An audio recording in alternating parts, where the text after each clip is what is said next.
Okay, messed up again. Forgot to share the sound on the last video, so I'm going to do that now. Re-record the video. Rest of it's still okay. All right, so let me do that now. Dear Tooth. Dear Tooth.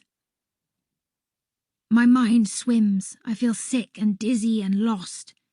The mysteries, all the things I didn't understand, all the whys and hows and maybes, they swirl about like letters in a word search, and then, suddenly, they start to make a kind of sense of themselves. Harby, I say, my voice wobbling. But what can I say? No wonder Harby didn't want to remember what happened to him. No wonder he wanted to forget.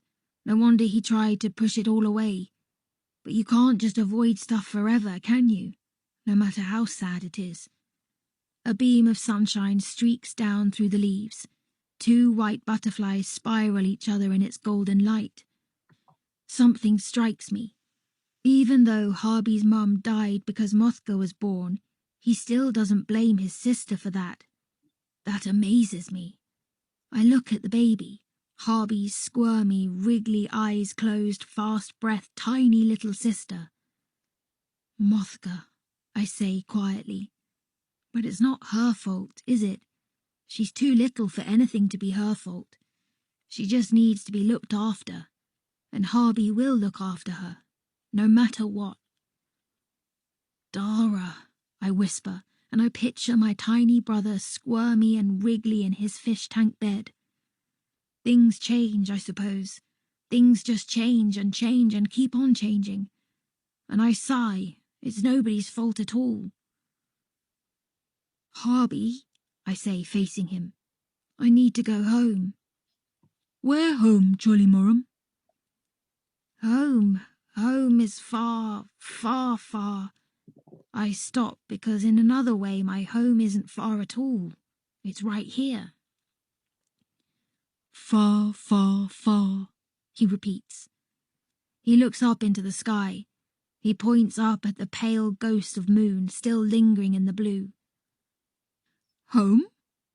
He asks, and I can hear the joke in his voice. Harby does his funny puffy laugh. I elbow him in the ribs. Oi, Jolly Morum, he says, rubbing his side. He nudges me back. Oi yourself, I say. A bird darts out of the trees above us, shrieking. It's a jay. I see the flash of blue as he dips over the hollow where Harby's ma lies, and then he vanishes once more. I stare around me, feeling the angle of the slope, gauging the lie of the land, and I know where I am. I'm not far from home at all. The spirit stone is just up there, in the clearing, at the top of the mound. I know where I am. And I know where this place would be in my Mandel forest too. The tunnel of trees, where yesterday I slid and I... Harby, I whisper. I think that yesterday I found your deer tooth. He looks puzzled. Jolly Morum? You find my deer tooth? Where you find my deer tooth? Here, I say quietly, right where you left it. I look back across at Harby's Mars Hollow. My voice fades to a murmur. Where it's always been. Buried deep. I thump the ground. Maybe your pa was a bit right after all. Maybe your ma did send me to make you safe. Harby just stares at me, his brow furrowed. I reach into my pocket. Open hand, I say, tapping on Harby's closed fingers. He unfurls them, and I draw an invisible circle on his rough-skinned palm. Then, softly, I lay the deer tooth there. He does a little gasp. I fold his fingers around the deer tooth and hold his closed fist, tight, tight, tight. I don't know the word for goodbye in his language. Maybe there isn't one. I give thanks, says Harby.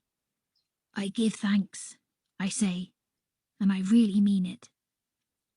Make safe, I whisper, looking into Harby's dark, dark eyes. Make safe, Jolly Morum, he whispers back. I close my eyes and let go. Now. That's it. I'll just stop this and send it up.